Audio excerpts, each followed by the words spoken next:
आज के वीडियो में सममिति अथवा सिमेट्री को चित्र सहित आसान भाषा में समझाएंगे। तो चलिए सबसे पहले सममिति की परिभाषा समझा देते हैं। देखिए, जंतुओं के शरीर के विभिन्न भागों में समानता को सममिति कहा जाता है या सिमेट्री कहा जाता है। जो जीवों के शरीर होते हैं, उनकी जो पूरी बॉडी होती है, उसके विभिन्न भागों में जो समानताएं पाई जाती हैं, जो एक जैसे अंग पाए जाते हैं, उसी को क्या कहा जाता है? सिमेट्री कहा जाता है या सममिति कहा जाता है। और सममिति के आधार पर जंतुओं का शरीर असममित, अरीय सममित और द्विपार्श्व सममित होता है।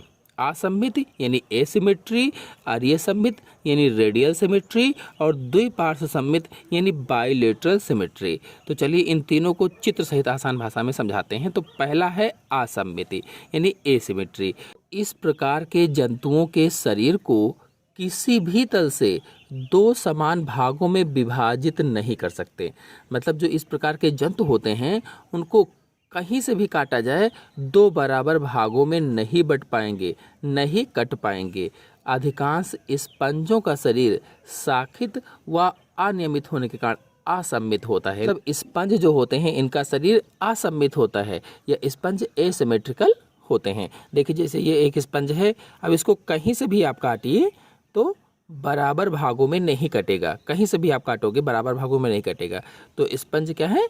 असममित। इसी को असममित कहा जाता है, जब कहीं से भी काटा जाए बराबर भागों में या समान भागों में ना कटे। फिर दूसरा है अरीय सममिति यानी रेडियल सिमेट्री। तो अरीय सममिति वाले जंतुओं के अंग शरीर के केंद्रीय अक्ष के चारों ओर त्रिज्याओं पर स्थित होते हैं या रेडियाई पर स्थित होते हैं।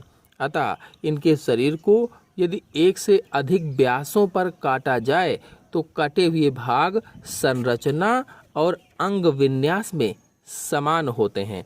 मतलब जो अरीय सममिति है या रेडियल सिमेट्री होती है, इसमें इन्होंने क्या बताया है कि इनका जो शरीर है, जो बॉडी है, वो केंद्रीय अक्ष के चारों ओर त्रिज्याओं पर स्थित है।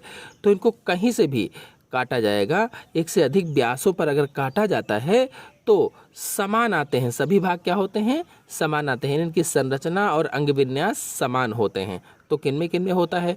कुछ स्पंज जो होते हैं उनमें ऐसा पाया जाता है। और जितने भी निडेरियां हैं, सभी निडेरिया में अरीय सममित पाई जाती है। जितने भी निडेरियां हैं, जैसे हाइड्रा है, सितारा मछली है, सी एनीमोन है। सितारा मछली है तो इनको इनके अक्ष से कहीं से भी काटने से समान व्यासों पर इनको काटा जा सकता है। यानी कहीं से भी काटोगे तो समान व्यासों में कट जाते हैं, समान भागों में बट जाते हैं। तो समान भागों में बट रहे हैं कहीं से भी काटने से, तो अरीय सममिति हुई या रेडियल सिमेट्री हुई। आपको बता दें, जो अरीय सममिति है या रेडियल सिमेट्री है, ये एक ही स्थान पर रहने वाले स्थानबद्ध जो जंतु होते हैं उनमें पाई जाती है। और यहीं पर आपको बता दें कि सबसे पहले शरीर में अरीय सममिति का विकास हुआ था। सबसे पहले शरीर में अरीय सममिति बनी थी। चलिए अब द्विपार्श्व सममिति को समझा देते हैं, यानी बाइलेटरल सिमेट्री को समझा देते हैं। तो इन जंतुओं के शरीर को ठीक बीचों बीच से काटने पर दोनों अर्धांश समान होते हैं। जो द्विपार्श्व सममित वाले जंतु होते हैं, इनको अगर आप बीचों बीच से काटते हैं, ठीक बीचों बीच से काटते हैं, तो इनके जो दोनों भाग हैं वो समान होते हैं। लेकिन त्रिज्याओं पर नहीं कही गई है, त्रिज्याओं पर नहीं। इनके शरीर में अधिकांश अंग जोड़ीदार होते हैं और ये शरीर के मध्य अक्ष के दोनों ओर दाएं और बाएं व्यवस्थित होते हैं। और अधिकांश विकसित जो जंतु होते हैं उसमें द्विपार्श्व सममित पाई जाती है। इकाइनोडर्मेटा को छोड़कर अधिकांश विकसित जंतुओं में लगभग सभी में द्विपार्श्व सममित पाई जाती है। आप मनुष्य को ही ले लीजिए या फिर मक्खी को ले लीजिए, तो इस तरह से इनमें क्या बाइलेटरल सिमेट्री या द्विपार्श्व सममित पाई जाती है, क्योंकि बीचों बीच से काटने पर दोनों समान भागों में बट जाते हैं।